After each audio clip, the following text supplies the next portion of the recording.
श्रीमद् भागवत महापुराण दशम स्कंध 1 अध्याय गोपिका गीत। इससे पूर्व के अध्याय में हमने श्रवण किया कि जब भगवान श्री कृष्ण गोपियों के बीच से सहसा अंतर्धान हो जाते हैं तब गोपियां अत्यंत व्याकुल होकर उन्हें पूरे वन में इधर उधर ढूंढती हुई विलाप करने लगती हैं और जहाँ तक चंद्रमा की चांदनी छिटक रही होती है वह वहाँ तक उन्हें ढूंढती हुई जाती हैं, परंतु कहीं भी उन्हें न पा करके हाँ कृष्ण, हाँ प्यारे, हाँ श्याम सुंदर कहती हुई विलाप करती हैं। गोपियों का रोम रोम इस बात की प्रतीक्षा और आकांक्षा कर रहा था कि जल्दी से जल्दी श्री कृष्ण आएं। श्री कृष्ण की ही भावना में डूबी हुई गोपियाँ यमुना जी के पावन पुलिन पर रमण रेती में लौट आईं और एक साथ मिलकर श्री कृष्ण के गुणों का गान करने लगती हैं। अब आगे। नारायणं नमस्कृत्य नरं चैव नरोत्तमं देवीं सरस्वतीं व्यासं ततो जयमुदीरयेत्। गोपियाँ विरह आवेश में गाने लगीं। प्यारे, तुम्हारे जन्म के कारण वैकुंठ आदि लोकों से भी व्रज की महिमा बढ़ गई है। तभी तो सौंदर्य और मृदुलता की देवी लक्ष्मी जी अपना निवास स्थान वैकुंठ छोड़कर यहाँ नित्य निरंतर निवास करने लगी हैं, इसकी सेवा करने लगी हैं। परंतु प्रियतम, देखो तुम्हारी गोपियाँ जिन्होंने तुम्हारे चरणों में ही अपने प्राण समर्पित कर रखे हैं, वन वन में भटककर तुम्हें ढूंढ रही हैं। हमारे प्रेम पूर्ण हृदय के स्वामी, हम तुम्हारी बिना मोल की दासी हैं। तुम शरतकालीन जलाशय में सुंदर से सुंदर सरसिज की कणिका के सौंदर्य को चुराने वाले नेत्रों से हमें घायल कर चुके हो। हमारे मनोरथ पूर्ण करने वाले प्राणेश्वर, क्या नेत्रों से मारना वध नहीं है? अस्त्रों से हत्या करना ही वध है। पुरुष शिरोमणे, यमुना जी के विषैले जल से होने वाली मृत्यु, अजगर के रूप में खाने वाले अघासुर, इंद्र की वर्षा, आंधी, बिजली, दावानल, वृषभासुर और व्योमासुर आदि से एवं भिन्न भिन्न अवसरों पर सब प्रकार के भयों से तुमने बार बार हम लोगों की रक्षा की है। तुम केवल यशोदानंदन ही नहीं हो, समस्त शरीरधारियों के हृदय में रहने वाले उनके साक्षी हो, अंतर्यामी हो। सखे, ब्रह्मा जी की प्रार्थना से विश्व की रक्षा करने के लिए तुम यदुवंश में अवतीर्ण हुए हो। अपने प्रेमियों की अभिलाषा पूर्ण करने वालों में अग्रगण्य यदुवंश शिरोमणे, जो लोग जन्म मृत्यु रूप संसार के चक्कर से डरकर तुम्हारे चरणों की शरण ग्रहण करते हैं, उन्हें तुम्हारे कर कमल अपनी छत्र छाया में लेकर अभय कर देते हैं। हमारे प्रियतम, सबकी लालसा अभिलाषाओं को पूर्ण करने वाला वही कर कमल जिससे तुमने लक्ष्मी जी का हाथ पकड़ा है, हमारे सिर पर रख दो। व्रजवासियों के दुख दूर करने वाले वीर शिरोमणि श्याम सुंदर, तुम्हारी मंद मंद मुस्कान की एक उज्ज्वल रेखा ही तुम्हारे प्रेमी जनों के सारे मान मद को चूर चूर कर देने के लिए पर्याप्त है।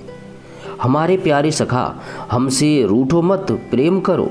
हम तो तुम्हारी दासी हैं, तुम्हारे चरणों पर निछावर हैं। हम अबलाओं को अपना वह परम सुंदर सांवला सांवला मुख कमल दिखलाओ। तुम्हारे चरण कमल शरणागत प्राणियों के सारे पापों को नष्ट कर देते हैं। वे समस्त सौंदर्य माधुर्य की खान हैं और स्वयं लक्ष्मी जी उनकी सेवा करती रहती हैं। तुम उन्हीं चरणों से हमारे बछड़ों के पीछे पीछे चलते हो और हमारे लिए उन्हें सांप के फणों तक पर रखने में भी तुमने संकोच नहीं किया। हमारा हृदय तुम्हारी विरह व्यथा की आग से जल रहा है। तुम्हारे मिलन की आकांक्षा हमें सता रही है। तुम अपने वे ही चरण हमारे वक्ष स्थल पर रखकर हमारे हृदय की ज्वाला को शांत कर दो। कमल नयन, तुम्हारी वाणी कितनी मधुर है। उसका एक एक पद, एक एक शब्द, एक एक अक्षर मधुर, अति मधुर है। बड़े बड़े विद्वान उसमें रम जाते हैं, उस पर अपना सर्वस्व निछावर कर देते हैं। तुम्हारी उसी वाणी का रसास्वादन करके तुम्हारी आज्ञाकारिणी दासी गोपियाँ मोहित हो रही हैं। दानवीर, अब तुम अपना दिव्य अमृत से भी मधुर अधर रस पिलाकर हमें जीवन दान दो, छका दो। प्रभो, तुम्हारी लीला कथा भी अमृत स्वरूप है। विरह से सताए हुए लोगों के लिए तो वह जीवन सर्वस्व ही है। बड़े बड़े ज्ञानी महात्माओं, भक्त कवियों ने उसका गान किया है। वह सारे पाप ताप तो मिटाती ही है, साथ ही श्रवण मात्र से परम मंगल परम कल्याण का दान भी करती है। वह परम सुंदर, परम मधुर और बहुत विस्तृत भी है। जो तुम्हारी उस लीला कथा का गान करते हैं, वास्तव में भूलोक में वे ही सबसे बड़े दाता हैं। प्यारे, एक दिन वह था जब हमारी प्रेम भरी हंसी और चितवन तथा तुम्हारी तरह तरह की क्रीड़ाओं का ध्यान करके हम आनंद में मग्न हो जाया करती थीं। उनका ध्यान भी परम मंगलदायक है। उसके बाद तुम मिले। तुमने एकांत में हृदय स्पर्शी ठिठोलियाँ की, प्रेम की बातें कहीं। हमारे कपटी मित्र, अब वे सब बातें याद आकर हमारे मन को क्षुब्ध किए देती हैं। हमारे प्यारे स्वामी, तुम्हारे चरण कमल से भी सुकोमल और सुंदर हैं। जब तुम गौओं को चराने के लिए व्रज से निकलते हो, तब यह सोचकर कि तुम्हारे वे युगल चरण कंकड़, तिनके और कुछ कांटे गड़ जाने से कष्ट पाते होंगे, हमारा मन बेचैन हो जाता है। हमें बड़ा दुख होता है। दिन ढलने पर जब तुम वन से घर लौटते हो, तो हम देखती हैं कि तुम्हारे मुख कमल पर नीली नीली अलकें लटक रही हैं और गौओं के खुर से उड़ उड़ कर घनी धूल पड़ी हुई है। हमारे वीर प्रियतम, तुम अपना वह सौंदर्य हमें दिखा दिखा कर हमारे हृदय में मिलन की आकांक्षा, प्रेम उत्पन्न करते हो। प्रियतम, एकमात्र तुम ही हमारे सारे दुखों को मिटाने वाले हो। तुम्हारे चरण कमल शरणागत भक्तों की समस्त अभिलाषाओं को पूर्ण करने वाले हैं। स्वयं लक्ष्मी जी उनकी सेवा करती हैं और पृथ्वी के तो वे भूषण ही हैं।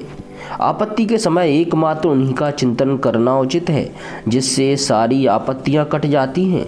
कुंज बिहारी, तुम अपने वे परम कल्याण स्वरूप चरण कमल हमारे वक्ष स्थल पर रखकर हृदय की व्यथा शांत कर दो।